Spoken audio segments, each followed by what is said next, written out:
Akal itu sangat penting. Allah perintahkan kita untuk menggunakannya, bukan untuk dibenturkan. Karena akallah semua kita mendapatkan perintah dan juga mendapatkan larangan.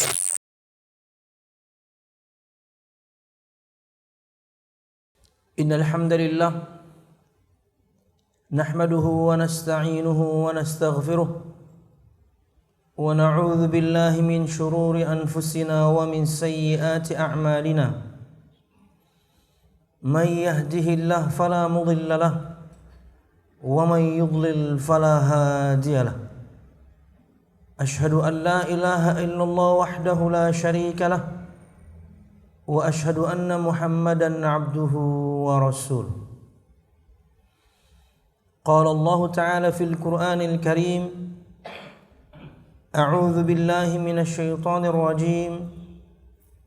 Ya ayyuhalladzina amanu taqullaha haqqa tuqatih wa la tamutunna illa wa antum muslimun. Ya ayyuhan nasu taqu rabbakumul ladzi khalaqakum min nafsin wahidah wa khalaqa minha zawjaha wa batha minhuma rijalan katsiran wa nisaa'a wattaqullaha alladzi tasaaluna bihi wal arham innallaha kana 'alaykum raqiba.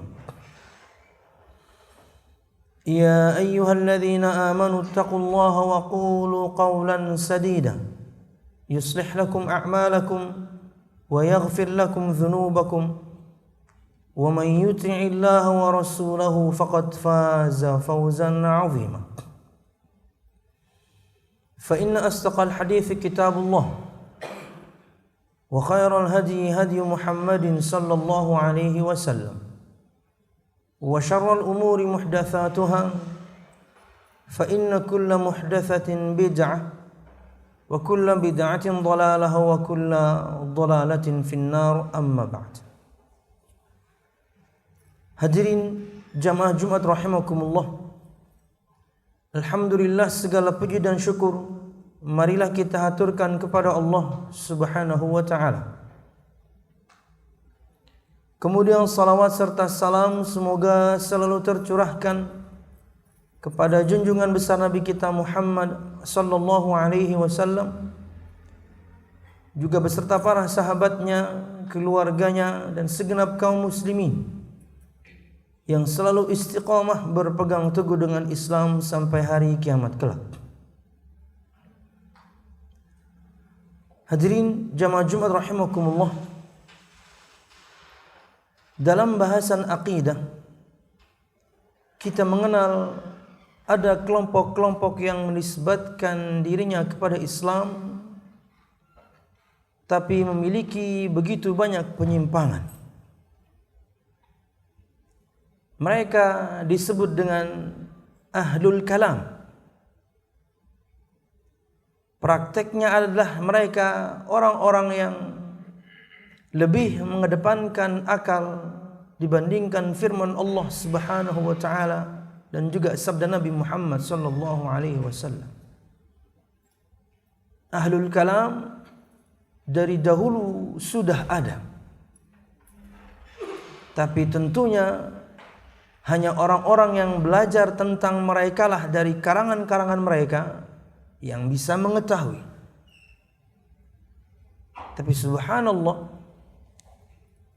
bertambah tahun dan makin kesini, apalagi dengan bantuan media yang luar biasa, maka orang-orang ini muncul ke permukaan dan sangat mudah sekali diakses. Mereka menyampaikan keyakinan-keyakinan mereka, penyimpangan-penyimpangan mereka, dan bebas tentunya tersebar khususnya di media sosial. Makanya ketika seseorang tidak memiliki pondasi yang cukup untuk menghadapi syubhat-syubhat atau keraguan-raguan yang mereka sampaikan, maka seorang muslim pasti minimal memiliki keraguan kepada firman Allah Subhanahu wa ta'ala dan juga sabda Nabi Muhammad SAW. untuk menolak secara langsung pastinya tidak. Tapi kalau kemudian setiap hari kita diterpa dengan hal yang demikian, mulai ragu kita akan firman Allah yang ini, besok kemudian dengan yang itu, mulai ragu kita kemudian dengan sabda Nabi Muhammad yang ini padahal ia sahih, kemudian besok yang itu, lambat laun bisa jadi na'udzubillah kita menjadi bagian dari mereka. Selama firman Allah Subhanahu wa taala dan juga sabda Nabi Muhammad sallallahu alaihi wasallam tidak sesuai dengan logika kita, tidak masuk ke akal kita, maka kita pasti akan menolaknya. Maka jamaah Jumat rahimakumullah, bijaklah dalam menggunakan media sosial dan tetaplah tentunya menuntut ilmu. Yang anti dan tidak bermedia sosial, pilihan Anda bagus, no problem. Tapi bagi sebagian di antara pihak yang bermedia sosial, maka bijaklah dalam menggunakannya. Ia layaknya pisau bermata dua. Manfaat pastinya ada, madarat tidak sedikit. Tetaplah menuntut ilmu, karena syubhat hanya bisa dilawan dengan ilmu. Tetap mengikuti pengajian, mungkin nonton yakni TV-TV dakwah, membaca artikel-artikel tentang Islam. Gunakan gadget ini yang di genggaman kita semuanya sampai detik ini untuk menguatkan iman kita kepada Allah Subhanahu wa taala dengan memanfaatkannya untuk menuntut ilmu. Pian kalau membiasakan satu hari satu artikel saja, maka dalam satu tahun 360-an artikel Anda sudah membacanya. Dan banyak para ustadz menuliskan tentang agama Islam ini dengan semua cabang-cabang ilmunya dengan tulisan-tulisan yang pendek. 1 menit selesai, 2 menit selesai. Bahkan mungkin paling panjang di antara yang mereka tulis paling 5 menit. Dan tidak mungkin kemudian kita tidak memiliki waktu, meluangkan waktu sesedikit itu untuk nuntut ilmu. Karena jamaah Jumat rahimakumullah, ingat, syubhat hanya bisa dilawan dengan ilmu. Syahwat dilawan dengan kesabaran. Poin kita sekarang adalah melawan syubhat dengan ilmu. Nah, jamaah Jumat rahimakumullah, makin kesini tentunya umat ini makin buruk. Sunnatullah sesuai dengan sabda Nabi Muhammad sallallahu alaihi wasallam. Kata beliau, la ya'ti 'alaikum zamanun illa walladhi ba'dahu syarrum minhu. Tidak datang kepada kalian satu zaman kecuali yang berikutnya pasti lebih buruk daripada yang sebelumnya. Artinya makin kesini dan kesini akan semakin buruk kondisi umat ini. Berkata Syekh bin Baz menerangkan, apakah ini dalil bahwasanya kebaikan itu sirna? Kata beliau, tentu tidak. Kebaikan akan selalu ada. Orang-orang yang saleh akan selalu ada. Orang-orang yang taat akan selalu ada. Al-ghuraba, orang-orang yang tetap berpegang teguh kepada agama dan kemudian menjalankan ketaatan di tengah begitu banyaknya orang yang menyimpang, akan selalu ada, tapi akan selalu menyusut. Mudahan kita bagian dari yang sedikit itu, yang mempertahankan atau berusaha mempertahankan imannya, di mana luar biasa keburukan menerpa kita setiap hari dan masuk ke rumah-rumah kita dengan semua media ini. Jamaah Jumat rahimakumullah, untuk poin pertama kita perlu dudukkan dulu masalahnya. Di mana posisi akal ini sebenarnya? Apakah dia bisa menghukumi firman Allah Subhanahu wa taala atau sabda Nabi Muhammad, atau bagaimana seharusnya? Jamaah Jumat rahimakumullah, kita semua sebagai seorang muslim harus memahami dan harus memiliki ketundukan dan kepatuhan. Entah itu pada firman Allah Subhanahu wa taala atau sabda Nabi Muhammad sallallahu alaihi wasallam, itu pondasi dulu. Kita sebagai seorang muslim harus memiliki ketundukan dan kepatuhan kepada firman Allah Subhanahu wa taala atau sabda Nabi Muhammad sallallahu alaihi wasallam. Entah itu berkaitan dengan perintah, kita tunduk dan patuh dan menjalankannya, atau itu kemudian berkaitan dengan larangan, kemudian kita tunduk dan patuh dengan meninggalkannya. Ini dulu. Inilah basic kita sebagai seorang muslim. Jika ada firman Allah Subhanahu wa taala, sabda Nabi Muhammad SAW, maka kita sebagai seorang muslim, hamba Allah Subhanahu wa taala, sami'na wa ata'na, kami dengarkan ya Allah, kami taati, kami tunduk dan patuh. Tentunya masing-masing di antara kita berbeda ketundukan dan kepatuhannya kepada Allah. Tapi yang ingin ulun samakan adalah semua kita tahu bahwasanya kita ini harus tunduk dan patuh kepada Allah Subhanahu wa taala dan juga Nabi Muhammad sallallahu alaihi wasallam. Allah Subhanahu wa taala berfirman dalam surah At-Taghabun ayat 12, "Wa atii'u Allah wa atii'ur Rasul fa in tawallaitum fa innama 'ala rasulina al-balaghul mubin." Yang artinya adalah, dan taatilah Allah dan taatilah Rasul, dan jika kamu berpaling maka tugas Rasul kami hanyalah menyampaikan. Perintah dari Allah Subhanahu wa taala kepada semua kita agar kita mentaati Allah Subhanahu wa taala dan juga mentaati Rasul Muhammad sallallahu alaihi wasallam, dan kita punya pilihan. Apakah kita memilih untuk taat kepada Allah dan Rasulnya atau tidak? Kata Allah dalam firman-Nya yang lain, "Faman syaa'a falyu'min wa man syaa'a falyakfur." Yang mau beriman monggo, yang mau kufur silahkan. Tapi semua kita pasti nanti akan mempertanggungjawabkan pilihan kita masing-masing. Ketika seorang memilih untuk taat kepada Allah Subhanahu wa taala, kejayaan yang akan dia dapatkan. Ketika orang kemudian memilih untuk na'udzubillah durhaka kepada Allah dan juga Rasulnya, maka sebaliknya yang menanti untuknya. Jamaah Jumat rahimakumullah, disebutkan oleh Imam Az-Zuhri mengomentari ayat tadi surah At-Taghabun ayat 12, "Minallahi risalah wa ala rasulillahi al-balagh wa alaina at-taslim." Ini inti bahasan kita. Risalah itu dari Allah Subhanahu wa taala, dan tugas menyampaikan itu dari Nabi Muhammad sallallahu alaihi wasallam, dan tugas kita hanya berserah diri, tunduk dan patuh.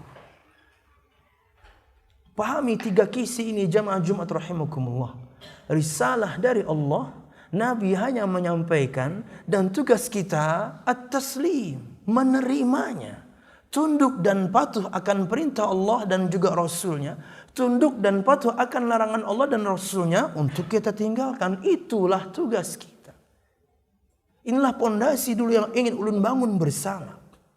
Bahwasanya tugas kita akan risalah yang Allah Subhanahu wa taala turunkan melalui Nabi kita Muhammad SAW, kita mematuhinya, kita tunduk dan patuh kepadanya.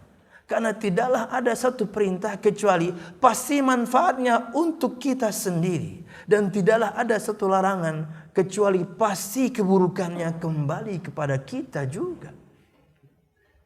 Dan ini perkataan Syekh As-Sa'di rahimahullah ta'ala. Tidak ada satu perintah kecuali di baliknya mengandung begitu banyak manfaat, dan tidak ada satu larangan kecuali di baliknya mengandung begitu banyak madarat. Kita tinggal pilih.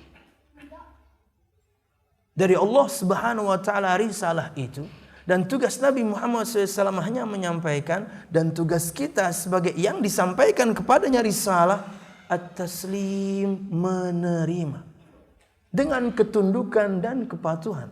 Apalagi misalnya berkaitan dengan perkara iman, rukun iman, rata-rata semuanya perkara gaib. Atau berkaitan dengan misalnya cerita-cerita umat terdahulu, atau kemudian kejadian yang akan datang, semuanya perkara iman, semuanya perkara gaib.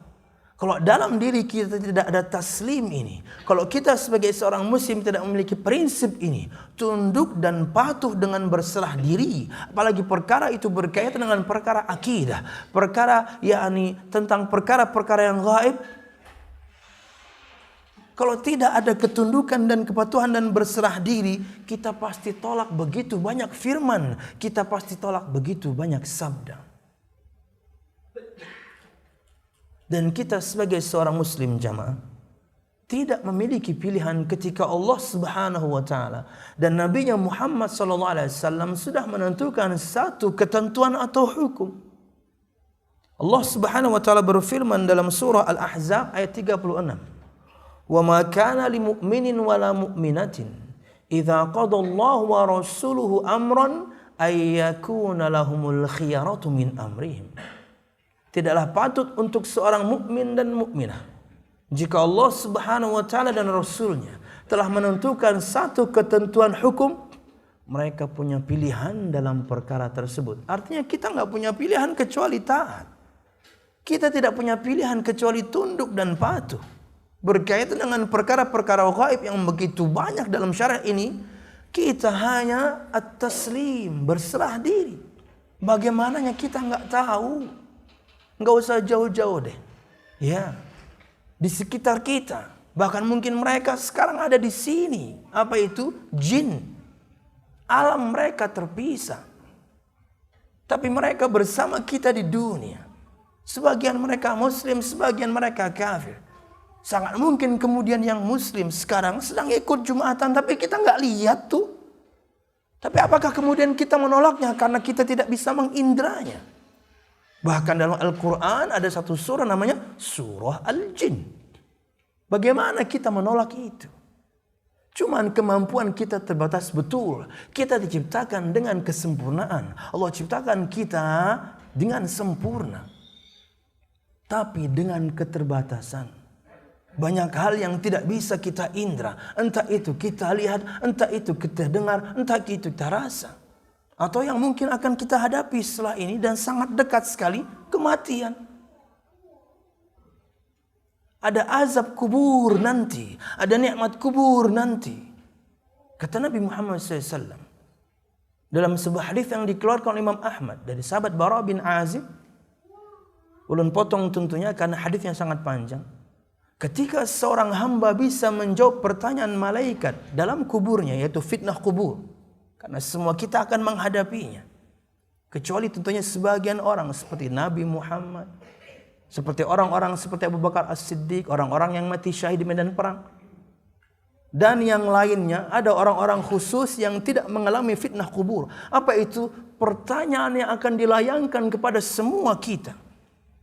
Tentang siapa Tuhanmu, apa agamamu, siapa nabimu. Sejak sekarang kita tahu pertanyaannya. Sejak sekarang kita tahu jawabannya. Karena contekannya dari Nabi Muhammad SAW. Tapi nanti kelak di alam barzakh itu, masing-masing kita pasti berbeda imannya. Walaupun semua kita berharap insya Allah, semoga Allah mudahkan kita kelak di alam kubur. Amin. Ya Rabbal Alamin.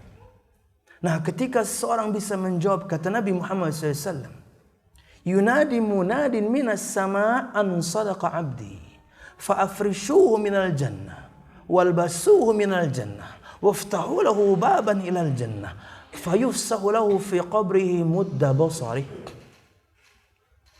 Maka ketika seorang bisa menjawab pertanyaan tersebut, kata Nabi Muhammad, akan terdengar suara memanggil dari arah langit yang berbunyi, jawaban hambaku ini benar. Maka bentangkan untuk dia permadani dari surga.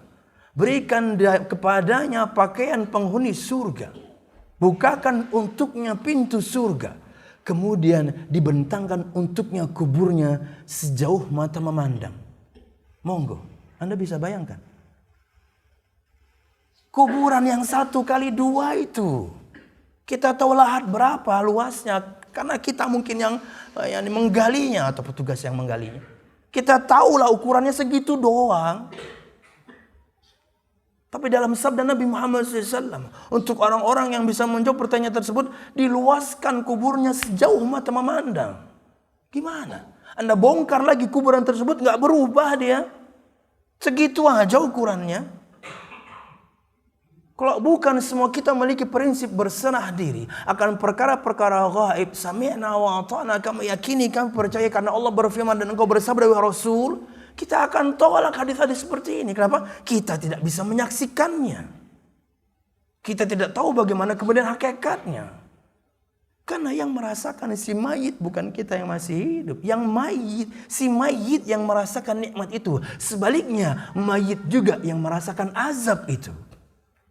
Anda tunggu misalnya satu jenazah, orang ahli maksiat, Anda tungguin di meja otopsi, berhari-hari tidak kita kuburkan, kita tungguin gimana orang ini mendapatkan azab. Kita tungguin yuk, kita pasang kamera di semua sisi. Kita tungguin bagaimana orang ini diazab. Nggak bisa. Karena yang merasakan azabnya dia, bukan kita yang masih hidup. Ketika kita tidak bisa mengindra seperti ini, apakah kemudian kita menolaknya? No. Allah berfirman tentang azab dan nikmat kubur. Nabi Muhammad bersabda tentang azab dan nikmat kubur. Tapi ya gaib untuk kita. Makanya di antara sifat orang-orang yang bertakwa, bahkan di awal-awal surah Al-Baqarah, alladzina yu'minuna bil ghaib. Mereka adalah orang-orang yang beriman kepada perkara yang gaib, yang tidak bisa mereka indra. Itulah sifat orang yang bertakwa. Nunggu masuk akal dulu, nunggu bisa mengindranya dulu, baru mengimani. Telat, keburu malaikat mau datang nanti. Tapi inilah yang disebarkan. Bahwasanya syariat Allah Subhanahu wa taala dia bentur-benturkan dengan akal. Akal itu penting, bahkan sangat penting. Bahkan karena akal inilah kita berbeda dari binatang. Bahkan karena akal inilah kemudian kita mendapatkan taklif, beban kewajiban. Karena orang gila, dia tidak memiliki beban kewajiban. Bikin niat aja dia nggak bisa, dia gila kok. Akal sangat penting. Bahkan Allah sering perintahkan kita dalam ayat-ayatnya, afala ta'qilun, afala tatadabbarun, afala yatadabbarun, afala yatafakkarun. Allah perintahkan kita untuk menggunakannya, tapi untuk mentadabburi. Bukan kemudian untuk membenturkannya dengan akal.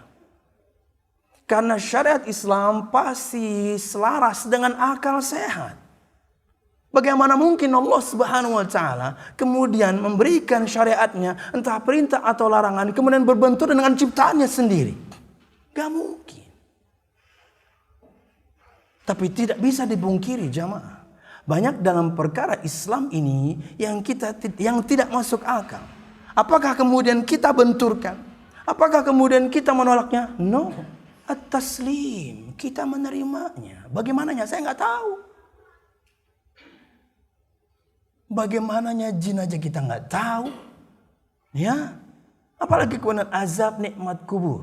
Kemudian hari kebangkitan, hari kiamat. Dan dengan semua rentetan kejadian yang ada di hari kiamat. Sampai surga neraka. Semuanya goib.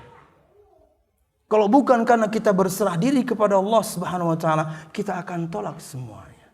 Maka jamaah sekalian rahimakumullah, pahami pondasi yang lu sebutkan tadi di awal, bahwasanya kita sebagai seorang muslim, kita punya sikap ketundukan dan kepatuhan akan perintah dan juga larangan, dan kita punya sikap at-taslim berkaitan dengan perkara-perkara gaib yang ada di dalam syariat ini yang kita tidak bisa mengindranya. Entah itu dalam perkara akidah seperti contoh yang tadi, atau perkara ibadah. Bahkan di bab-bab awal, kalau siapapun di antara pian belajar fikih, di bab-bab awal, khususnya bab wudu. Semua buku fikih rata-rata bab awalnya bab air, kemudian bab wudu, kemudian bab mandi, kemudian bab istinja. Bab wudu di awal-awal. Dan di antara bahasan bab wudu ada bab al-mashu 'alal khuffain, mengusap di atas dua khuf. Prakteknya sekarang mungkin bisa kaos kaki, bisa kemudian sepatu. Artinya kita ini punya rukhsah dalam syariat Islam. Ketika sebagian kaum muslimin tinggal di satu negeri yang punya iklim dingin, punya musim dingin, bahkan mungkin dingin yang di bawah 0 derajat, mereka punya rukhsah. Karena kalau kaki ini kita basuh, kita akan menggigil jamaah.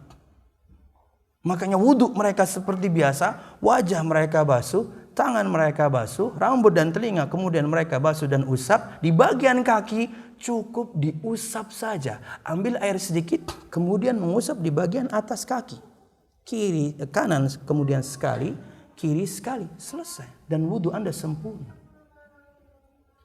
Apa inti bahasannya? Kata Ali bin Abi Thalib radhiyallahu anhu, tidak masuk akalnya ini. Tidak masuk akalnya syariat ini. Kata Ali bin Abi Thalib radhiyallahu anhu, "Lau kana ad-dinu bir-ra'yi, la kana asfalul khuffi aula bil mashi." Kalau agama itu pakai akal, kalau agama itu pakai logika dulu, harus masuk logika Anda dulu baru kemudian Anda melaksanakannya. Sungguh seharusnya bagian bawah khuf, bagian bawah kaos kaki, bagian bawah sepatulah yang seharusnya diusap, bukan bagian atasnya. Yang kotor kan yang di bawah, Pak. Kaos kaki kita yang kotor tuh bawah. Sepatu kita tuh yang kotor yang bawah. Kalau pakai akal, yang diusap dibersihin bawahnya dong. Tapi kata Ali bin Abi Thalib, dan aku melihat Nabi Muhammad mengusap di bagian atasnya. Kalau tidak ada ketundukan dan kepatuhan yang begini-begini, kita akan tolak. Jangan dibentur-benturkan. Karena syariat Allah Subhanahu wa taala pasti selaras dengan akal sehat. Ketika kita tidak mampu mencerna sesuatu karena kita diberikan keterbatasan, maka prinsip inilah pakai. Saya berserah diri kepada Allah, saya tunduk dan patuh, saya percaya. Bagaimananya? Saya nggak tahu. Siapapun di antara pian yang pernah hajian atau pernah umroh dan pernah nyium hajar aswad, itu akal bapak di mana itu? Orang hajian nunggu bertahun-tahun sampai sana rebutan cium batu. Atau misalnya dia tidak nunggu bertahun-tahun karena dia mungkin alhamdulillah Allah limpahkan kepadanya harta yang berlimpah. Dia pergi dengan haji furoda setengah M, dia berangkat untuk cium batu. Akal Anda di mana? Kalau ada orang sok-sokan kemudian mengedepankan akal dibandingkan firman dan sabda, tapi dia pernah cium hajar aswad, Anda error. Kalau Anda menuhankan akal, harus masuk akal dulu, harus masuk logika dulu, baru kemudian Anda menerima firman dan sabda. Tapi tak taunya Anda pernah nyium hajar aswad, Anda basicnya nggak punya akal juga. Batu. Kata Umar bin Khattab radhiyallahu anhu, "Ini a'lamu annaka hajar, la tadur wa la tanfa'. Laula anni ra'aitu Rasulullah qabbalaka ma qabbaltu." Saya tahu kamu ini cuma batu. Hajar batu. Batu hitam. Tentunya dulunya warnanya putih. Dia batu disebutkan kata Nabi Muhammad, dia batu dari surga. Dia menghitam karena sebab dosa manusia. Ini juga nggak masuk akal nih. Dosa manusia bisa berimbas kepada benda padat. Coba. Kalau Anda pakai akal. Sabda Nabi Muhammad yang barusan. Tapi Nabi Muhammad ngomong, maka kita meyakini bahwasanya dosa-dosa kita yang menghitamkan batu itu. Kembali kepada perkataan Umar bin Khattab. Saya tahu kamu ini cuma batu. Tidak ada manfaatnya, tidak ada madaratnya. Dimintain nggak ngasih. Dikeplak dia nggak ngeplak balik. Kalau bukan karena saya melihat Rasulullah pernah mencium, saya nggak akan cium batu kok. Anda ukur ini pakai akal, monggo. Nggak masuk. Mengusap di atas khuf, contoh dalam ibadah. Mencium hajar aswad, contoh dalam ibadah. Yang tadi azab, nikmat kubur dan lain sebagainya, itu perkara akidah. Hal-hal yang gaib yang kita tidak bisa mencernanya. Kalau kita tidak ada ketundukan dan kepatuhan dan kemudian kita berserah diri kepada Allah dalam perkara-perkara gaib, niscaya banyak syariat ini yang kita akan tolak karena kita yang membenturkannya. Belum ulangi kembali. Akal itu sangat penting. Allah perintahkan kita untuk menggunakannya, bukan untuk dibenturkan. Karena akallah semua kita mendapatkan perintah dan juga mendapatkan larangan. Kewajiban kita selama ini, kenapa semua pian sekarang Jumatan sekarang? Karena pian punya beban kewajiban. Kenapa? Pian semuanya berakal. Orang gila, gak Jumatan dia. Tapi jangan sampai kemudian nikmat yang Allah berikan yaitu akal ini, kemudian kita menggunakannya untuk menafikan firman Allah dan juga sabda Nabi Muhammad sallallahu alaihi wasallam. Aku qauli hadza wa astaghfirullah li wa lakum wa lisa'il mu'minin fastaghfiruhu innahu huwal ghafurur rahim.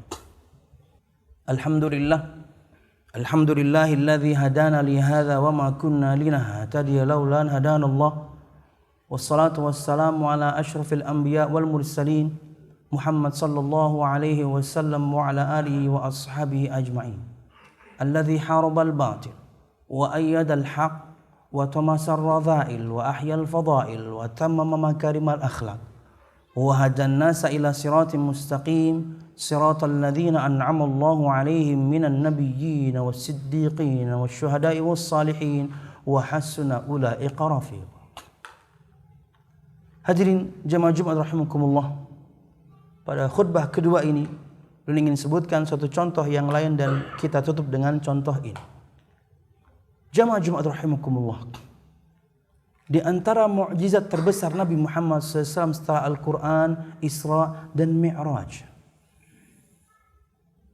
dan hadis yang menerangkan tentang kejadian Isra dan Mi'raj di dalam Sahih Bukhari saja 20-an lebih dengan 7 atau 8 sahabat yang berbeda, yang mutawatir. Dan kejadian Isra dan Mi'raj ini kalau Anda ukur pakai akal, nggak masuk. Bagaimana bisa masuk? Mekah Madinah kurang lebih 400 kilo. Dulu itu ditempuh 1 pekan. 1 pekan perjalanan. Mekah Palestina itu 4 kali lipat. 1 bulan Mekah Palestina itu 1 bulan. Dan kejadian Isra dan Mi'raj, Nabi Muhammad SAW Isra dari Mekah Palestina kemudian Mi'raj ke langit, nggak sampai 1 malam. Kalau ada orang menuhankan akalnya, ada firman Allah tidak sesuai dengan akalnya dia tolak, ada sabda Nabi Muhammad tidak sesuai dengan akalnya dia tolak, tapi kemudian setiap tahun dia merayakan Isra Mi'raj. Error. Anda merayakan satu kejadian masuk akal aja enggak. Zaman sekarang aja itu tidak bisa terjadi. Dengan pesawat Challenger pun Anda tidak bisa lakukan itu. Kalau Mekah Palestina gampang, mungkin 2 jam dapat.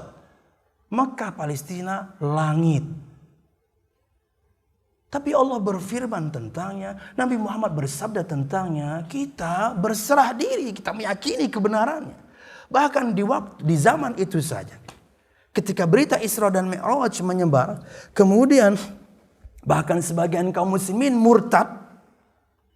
Sebagian orang datang kepada Abu Bakar As-Siddiq radhiyallahu anhu kemudian mengatakan, wahai Abu Bakar, sahabatmu Muhammad itu sallallahu alaihi wasallam, dia mengatakan tadi malam katanya dia ke Palestina kemudian ke langit dalam 1 malam. Masa seperti itu kejadiannya? Kan nggak masuk akal. Apa kata Abu Bakar As-Siddiq? Inilah kenapa nama dia As-Siddiq, yang membenarkan, yang mempercayai.